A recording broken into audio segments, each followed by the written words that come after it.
guarantees that every citizen, and I want to mean that, has the right of the highest attainable standard of health. This legal foundation is essential for driving UHC forward in Kenya. And the Kenya UHC policy 2020-2030 gives that the Kenya Universal Health Coverage Policy is aimed at expanding access to affordable health services for all citizens with a particular focus on social health fund, which is SHIFT, to improve health financing and service delivery. What are the current challenges are we facing in health facilities in Kenya, in healthcare system? The biggest and the main one is funding constraint, where for us to achieve UHC in Kenya, we lack sufficient funding for the public health care. Public hospitals are often underfunded, limiting the ability to provide quality services. And Mr. Speaker, I know even in this house, through SHA, we are being deducted a lot of money to go to this funding of health. But Mr. Speaker, I'm more than convinced. If we are able to equip our hospitals, our public hospitals very well, if we are able to have enough doctors there and nurses and the staff to take care of the patients there, if we are able to have enough medication, we might not need a lot of deduction of our financing that we are getting even from our pay slips, and not only us, but by all public officers and anybody who have a pay slip. But Mr. Speaker, even when this money is deducted, where is the huge chunk of the money going for? Is it to the public facilities where normal wananchi, where the people you represent here go to? Or do we find that this money ends up in the high-end hospitals where only a few Kenyans can be able to access and afford, Mr. Speaker? The quality of care, Mr. Speaker, in public health services, especially in rural areas, suffers from inadequate staffing, outdated equipment, and lack of essential medicines, resulting in significant disparities in service delivery. And I want to challenge members of this house. If you fall sick in your constituency, which is this hospital that you can be able to go and be attended to with the care, or will you wait to be airlifted to Nairobi or out of this country?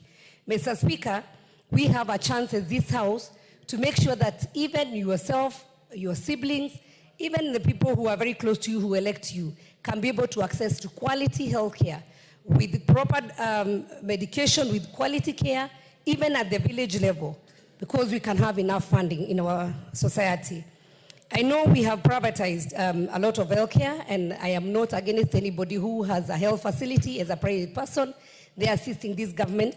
But do we really want to commercialize health in exchange of how few people in this country? Many public officers, Mr. Speaker, civil servants and state officers use private healthcare due to comprehensive insurance coverage from their employers. This has diverted resources away from public hospitals, limiting their revenue and ability to improve. And if I will do a check now, Mr. Speaker, in this house we know we have a medical cover, which is almost at around 10 million per person. And this covers around 6 of our members in our families. Mr. Speaker, how many of us have visited Kenyatta National Hospital recently? Or do we all go to private hospitals? But Mr. Speaker, the other thing is, these people who will treat us in private hospitals are the same doctors that we have employed in the public facilities.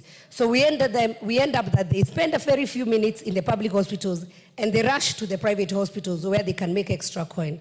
Mr. Speaker, the impact of this mandatory use of public health facilities will increase funding for public hospitals, will have better access to health care, and will improve the public health system. Mr. Speaker, I had an experience in the private sector in Kenyatta National Hospital, where, Mr. Speaker, I went to admit my dad. And I was shocked, Mr. Speaker, that at this age and era, when you go and do admission, it is the private sector of Kenyatta National Hospital, which is a level 6, that you are given a basin to carry you, the patient's the things that they are given, the tissue paper, those things that they are given for admission. And then you pass through the accident and the accident place, you go through the lifts. And Mr. Speaker, entering even those rooms, Mr. Speaker, I was shocked that you're finding some old bathtubs, you're finding very old, Mr. Speaker, and you're in the private sector, the private section. I asked myself, then what happens to the people who are in the normal wards, Mr. Speaker? If we put our resources in Kenyatta National Hospital, which is our national hospital, where people used to come out from other nations to come and be treated. I think Honorable Nikal has the institutional memory that even before, even presidents would go for medical care and medical attention at Kenyatta National Hospital. Why did we go backwards? Where did the rain start beating us? That our public hospitals are in such pathetic condition. Mr. Speaker, we only have one national medical hospital, which is Mathari. When I was the chair, we had a privilege to go and visit Mathari. It is in very pathetic condition, Mr. Speaker. That is why we are seeing we have lost a doctor who went to a private facility. There's a story of that lady being struggled, a person who had a future, Mr. Speaker. But because we have very limited spaces, mental health is a challenge currently in this Republic of Kenya. But how many public health, mental health facilities, even at our level 5, at our county level, Mr. Speaker, can anybody, our young people, go and attend and get proper mental health checkup? Mr. Speaker, if you look at Mathari, and that is our only national institution, then I am lost, Mr. Speaker. We have a huge percentage of population of Kenyans who cannot be able to afford going to the private facilities, Mr. Speaker. And I'm not saying that once you have this, you cannot go to the private. If you have your own money, if you have your private insurance, you have access and you can attend and you can go to the private.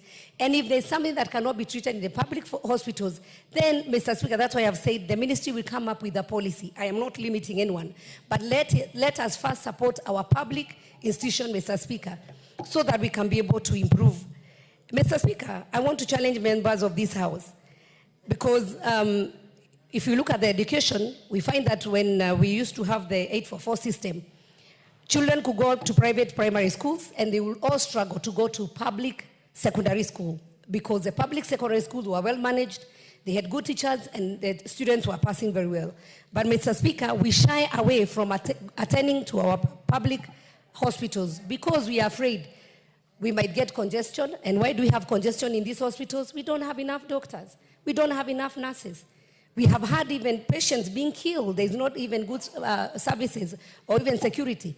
Mr. Speaker, if you're able to finance our public institutions and especially the health services, the health hospitals, Mr. Speaker, then we can be able to empower them and make sure that we have good quality education, with good quality healthcare in Kenya.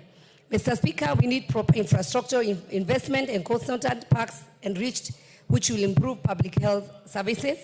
And with strategic investment in the infrastructure of our public hospitals, we can elevate their standards to match those of private institutions, ensuring that there is continuous availability of health products and technologies that includes drugs, the latest diagnostic equipment and consumables. A well-equipped public hospital with modern technology, sufficient medical supplies, and improved working conditions will enable healthcare practitioners to provide quality services that meet international standards.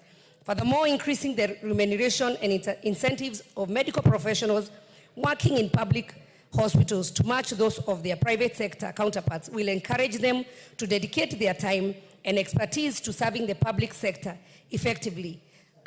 Countries such as Thailand and United Kingdom have invested heavily, Mr. Speaker, in their public health system, ensuring that both ordinary citizens and public officers receive world-class health care without seeking private alternative. In fact, Mr. Speaker, private hospital care in the UK is 3 times more expensive than public sector care. So, Mr. Speaker, I would want to urge this House to support this motion. What I am just saying is that we need to have a policy by the Ministry of Health so that, Mr. Speaker, we can make sure that we have enough funding. If this House, Mr. Speaker, have 10 million cover, times 349, that is already 349 million only from this House that can be able to support our public health care, Mr. Speaker. I want these members to have confidence in their facilities, though health is devolved from level 5 and going down, Mr. Speaker, that when you are in your constituency, your child falls sick or you have gone to stay in the village, or yourself, you can confidently walk in and find a doctor. Mr. Speaker, if these doctors know that any time a member of parliament would walk in and they, come for a medical attention, we will have them there on time, we'll have quality services. And finally, Mr. Speaker, for this House to believe that the public health facilities can work, I urge all of you to visit it's not very new, but it's a modern Kenyatta University Teaching and Referral Hospital. Just take a tour. Tell me which hospital in this Kenya, or even in East Africa, or even in Africa, can match the standards that we have. The modern theaters that we have in KU, we have the PET scan for cancer, we have everything that we need. And KU soon will have a 300-bed facility for children only, a children's hospital, Mr. Speaker. Why then can't we support our own? Instead of spending a lot of money going to pay a private facility, why don't you spend that money, which might be even half or quarter, to the private institution? Make sure our children are employed. Make sure that our young people who cannot afford, Mr. Speaker, and we have the Gen Zs and their majority, who cannot afford to pay for themselves to go to hospital, then they will have access because the money will have gone back to this public hospital. Mr. Speaker, I beg to rest my case there, and I kindly ask this House to join me and support this motion. And I ask Honorable Ziggy, Women Rep Taita, to support and second. Thank you, Mr. Speaker. The member for Taita, Taveta. Thank you very much, Speaker, for this opportunity. And I want to begin by also thank you, Honorable Sabina Chege, for bringing such a very important motion in such a time where it is really needed on matters health and most importantly, universal health coverage. Mr. Speaker, as we are aware, it is a right of every citizen to access good health care, quality